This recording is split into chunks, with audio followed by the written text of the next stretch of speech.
Hello friends, మనం ఈరోజు ఒక నక్క అండ్ కొంగ కథ మాట్లాడుకుందాం.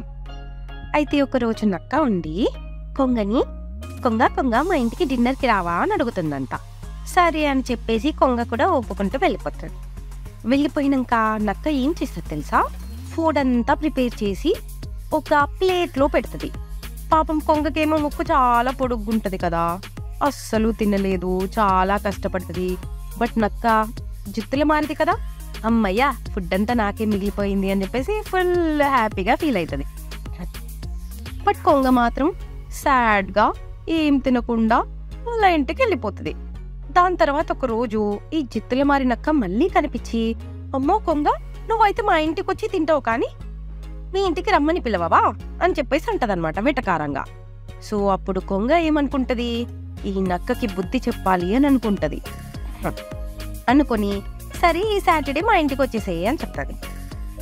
సరే అని చెప్పేసి ఈ నక్క కొంగ వాళ్ళ ఇంటికి వెళ్తుంది. వెళ్ళిన తర్వాత కొంగ ఏం చేస్తుందంటే మంచి వెరైటీ ఆఫ్ డిషెస్ చేసి కూజాలో పెడుతుంది, ప్లేట్లో పెట్టకుండా. అప్పుడు నక్క కూడా కూజాలో తినరాదు కదా, కొంగ మాత్రం మంచిగా హ్యాపీగా మీల్ని ఎంజాయ్ చేస్తుంది. దీన్ని బట్టి ఏంటి నీతి? మనం ఒకరికి రాంగ్ చేస్తే మనకి కూడా రాంగ్ అవుతుంది. సో అందుకని అలా చేయకూడదు, అంతే.